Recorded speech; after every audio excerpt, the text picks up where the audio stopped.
All right, is interval cardio on a treadmill your 30-minute fat loss solution? We're here to talk to you today about that, and I believe it is. All right, what we want to do while I start to explain why and how is to get in the manual mode, hit the green quick start button, hit your up plus arrow under speed, and just find a speed that's not too fast, not too slow. I'm about 5'9", medium height, so around 3.5 is good. If you're shorter than that, 5'3"-ish, 5'4"-ish, maybe 3.0. If you're taller, 6 foot tall, maybe go around 4.0. But it's whatever speed doesn't feel too fast, too slow. Now, what you want to do with your warm-up speed is every time a minute goes by, you want to increase the speed by 0.1 miles per hour. So over the course of a 10-minute warm-up, I'll go from 3.5 to 4.5. Never running or jogging, just practicing one of our phases that we do in our challenge, and that's a power walk. 3 technique reminders on the warm-up or the power walk is stand tall, lean back like a soldier, long stride challenge with your legs relatively stiff, and let your heels hit the tread first. That's a nice power walk mentality. Okay, 3 reasons why I believe, in my experiences of trying to become as fit and muscular and lean as possible in the last 28 years of being a drug-free for life athlete, and in my experiences of training over 500 people, over 18,000 client hours for the last 8 years in our private studio here in Chicago, Illinois, is that interval cardio on a treadmill is absolutely the best form of cardio long-term to stay safe and to get a fat loss cardio workout. The 3 reasons why I found is that you are in total control of your variables. Not only are you in control of your speed and your incline and your technique, which we'll talk about in a little bit, but we're also in control of, obviously, your temperature indoors. So in Chicago, that's really important because this time of year, for the next 3, 4, 5 months, you know, you can go outside once in a while, but the weather dictates that. And the clothes you got to wear, it gets pretty cumbersome. So you're able to control all your variables. Number 2 is the shock absorption of the tread. Most of the treadmills are made, they have plywood bases. They have shock absorption ability. If you look at them as you walk, it gives. And that is very, very important so that we can keep our bodies safe.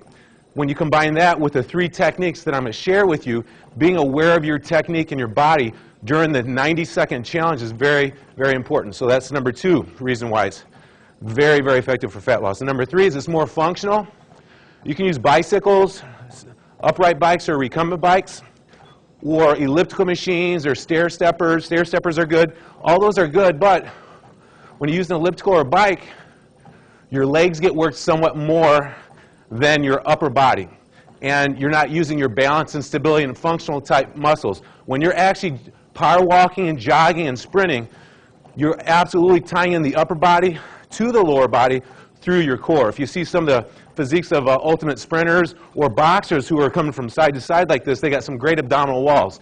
So it's a very, very functional movement, which is important at being able to not only become fit and lean, but to be able to perform your daily activities and to be able to live long and strong.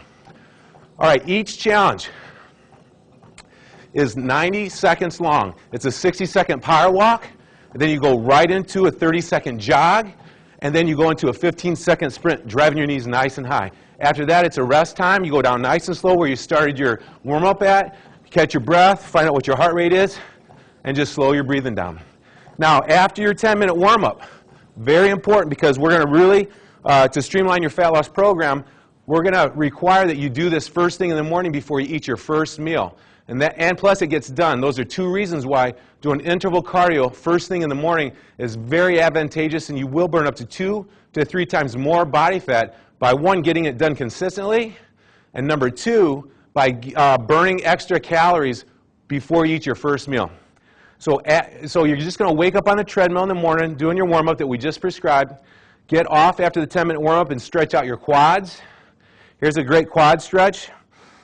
Grab across with your right hand, grab your left foot, and nice and slow, pull that knee back towards the wall behind you. You can help it a little bit.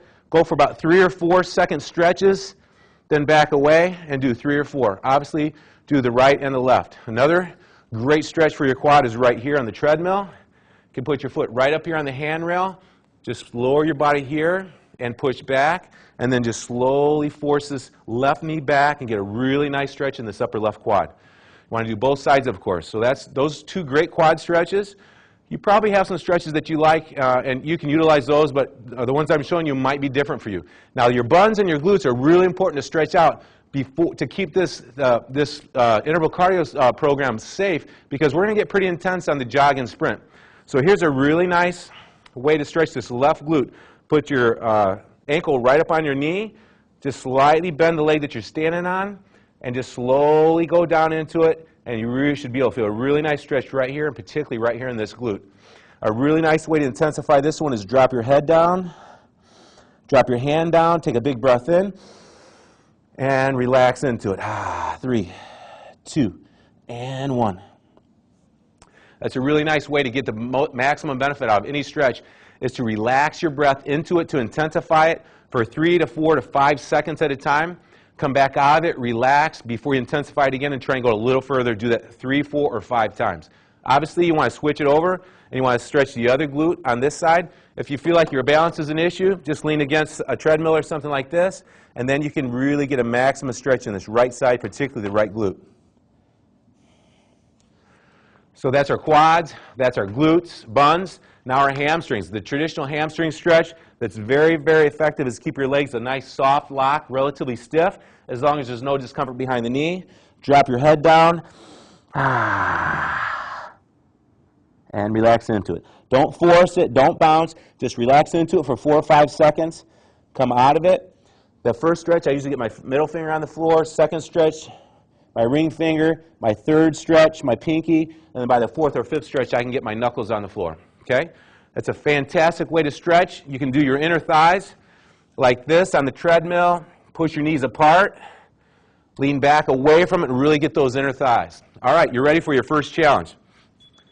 Okay, get in the manual mode so that you're in control of the speed and the incline.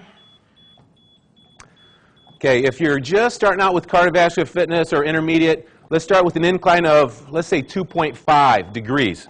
2.5 degrees. And if you're medium height and you power walk that you're starting your warm-up at 3.5, start your speed on your first power walk challenge at 4.2 or 4.3. We have a cheat sheet totally designed to give you a great idea, depending on your height and your fitness level, on where to start these variables that is accompanied with the verbiage underneath this. It's called our interval cardio cheat sheet. It will absolutely simplify the process on how to pick your starting challenges and how to incrementally increase each one. So here's the key. 60-second power walk, 3 technique reminders. Stand tall, soldier. Long stride challenge, dig those heels in the tread first. Then after 60 seconds, break into a light jog, leaning forward. Start jogging, and then increase your speed up to 5.2 miles an hour for intermediate. Leaning forward, bouncing soft off the balls of the toes. Maybe your heels don't even hit the tread at all. Make sure you don't go from side to side, go from front to back. After 30-second jog, now we simply intensify it by driving our knees nice and high into the ceiling for 15 seconds. Now here's the key coming out of it. Grab your handrail and hop off. Hit the down arrow to the speed that you started your warm-up at. For me, it's 3.5. Let the tread slow down. Hit your incline down to 0. And then walk it out nice and slow. Check out your heart rate. After the first challenge, your heart rate should be around 135 to 140. Now here's the key, rest period. Rest until you get your breath back. Go nice and slow.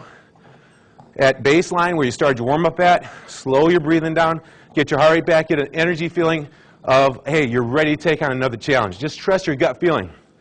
So the time frames of the interval cardios are written in stone. 60-second power walk, 30-second jog, 15-second sprint. But the rest period time frame is just nice and easy. It's going to be shorter in the beginning, but they're going to get longer. 6 or 7 challenges, and you'll be totally done in 30 to 35 minutes. If you have any questions on how to duplicate this awesome fat loss interval cardio session on a treadmill, use our cheat sheet down below. You do have the power to change.